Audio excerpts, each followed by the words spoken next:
বাংলা সংবাদ। আসসালামু আলাইকুম। সন্ধে ৭টা। বাংলাদেশ বেতার সিলেট সংবাদ পড়ছি নন্দিতা দত্ত। পর্যটন বান্ধব উন্নয়নের মাধ্যমে সিলেটের দর্শনীয় স্থানগুলো পর্যটকদের জন্য আরও আকর্ষণীয় করে তোলা সম্ভব। আজ সিলেটের জৈন্তাপুর উপজেলা পরিষদে পর্যটনের উন্নয়নে করণীয় শীর্ষক মতবিনিময় সভায় বক্তাগণ একথা বলেন। বক্তারা জৈন্তা রাজ্যের ইতিহাস ঐতিহ্যের ধারক মেঘালিথ পাথর সংরক্ষণ, জৈন্তেশ্বরী রাজবাড়ি ও পুরাকীর্তির উন্নয়ন সহ উপজেলার অন্যান্য পর্যটন কেন্দ্র উন্নয়নের উপর গুরুত্ব আরোপ করেন। সভায় প্রধান অতিথি ছিলেন জেলা প্রশাসক মোহাম্মদ শের মাহবুব মুরাদ। সভায় বিভিন্ন দপ্তরের কর্মকর্তা, ইউনিয়ন চেয়ারম্যান এবং রাজনৈতিক দল, ক্ষুদ্র নৃগোষ্ঠী ও সাংবাদিক নেতৃবৃন্দ সহ পর্যটন ও রিসোর্ট ব্যবসায়ীগণ উপস্থিত ছিলেন। উপজেলা প্রশাসন এর আয়োজন করে। সারা দেশে জাতীয় পরিচয়পত্র সেবা কার্যক্রম সাময়িক বন্ধ রয়েছে। আজ বিষয়টি নিশ্চিত করেছেন জাতীয় পরিচয় নিবন্ধন অনুবিভাগের মহাপরিচালক। সার্ভারে প্রবেশের সময় ওটিপি না আসায় এই সমস্যা দেখা দিয়েছে বলে জানা গেছে। তবে ছবি তোলা, বায়োমেট্রিক গ্রহণের কার্যক্রম চলমান আছে। সমস্যার সমাধান হয়ে গেলে দ্রুতই এনআইডির অনলাইন সেবা চালু হবে বলে জানিয়েছেন তিনি।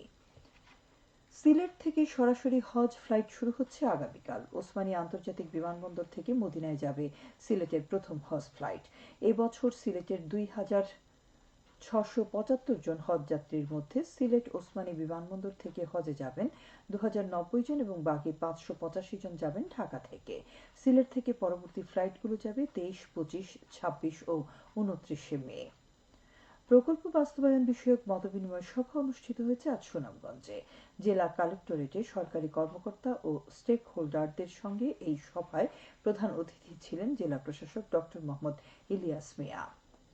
বিজিবির অভিযানে বিপুল পরিমাণ ভারতীয় চোরাই পণ্য আটক করা হয়েছে হবিগঞ্জ ও শ্রীমঙ্গল সীমান্তে।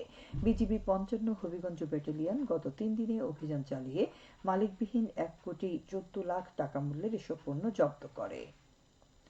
সিলেটে গত ২৪ ঘণ্টায় ৪ জনের ডেঙ্গু শনাক্ত হয়েছে। বর্তমানে বিভিন্ন হাসপাতালে ৬ জন চিকিৎসাধীন রয়েছেন। আজ স্বাস্থ্য অধিদপ্তরের সিলেট বিভাগীয় কার্যালয় থেকে এই তথ্য জানানো হয়েছে। স্বাস্থ্য অধিদপ্তর জানায়, চলতি বছরের জানুয়ারি থেকে এ পর্যন্ত ১৪ জন ডেঙ্গু রোগী শনাক্ত হয়েছে। এর মধ্যে সিলেটে ৫ জন, সুনামগঞ্জে ১ জন, মৌলভীবাজারে ৩ জন এবং হবিগঞ্জে ৫ জন রয়েছেন। বাংলাদেশ উদীচী শিল্পী গোষ্ঠী সুনামগঞ্জের দিরাই উপজেলা শাখার সহ-সভাপতি গোপাল চন্দ্র দাস আর নেই। আজ দুপুরে উপজেলার করিমপুর ইউনিয়নের চাঁদপুর গ্রামের নিজ বাড়িতে তিনি শেষ নিঃশ্বাস ত্যাগ করেন। তার বয়স হয়েছিল ৬৮ বছর। তিনি ১ মেয়ে, ৪ ছেলে ও স্ত্রী সহ অসংখ্য গুণগ্রাহী রেখে গেছেন। প্রবীণ এই সংস্কৃতি কর্মী উদীচী ছাড়াও অন্যান্য সামাজিক সংগঠনের সঙ্গে জড়িত ছিলেন। তার মৃত্যুতে বিভিন্ন মহল থেকে শোক প্রকাশ করা হয়েছে। এবারে শুনুন কৃষি সংবাদ। আধুনিক ও বৈজ্ঞানিক পদ্ধতিতে মৌ চাষ ও মধু উৎপাদন বিষয়ে দিনব্যাপী প্রশিক্ষণ অনুষ্ঠিত হয়েছে আজ মৌলভীবাজারে। জেলা আঞ্চলিক কৃষি গবেষণা ইনস্টিটিউটের প্রশিক্ষণ হলে অনুষ্ঠিত প্রশিক্ষণে প্রধান অতিথি থেকে এর উদ্বোধন করেন ইনস্টিটিউটের মুখ্য বৈজ্ঞানিক কর্মকর্তা ডক্টর মাহমুদুল ইসলাম নজরুল। এ সময় মৌ চাষ ও মধু উৎপাদনে চাষিদেরকে প্রশিক্ষণ দেওয়া হয়। এতে উদ্যোক্তা সহ ১৮০ জন মধু চাষী অংশ নেন। আঞ্চলিক কৃষি গবেষণা ইনস্টিটিউট এর আয়োজন করে। খেলার খবর। ক্রিকেট।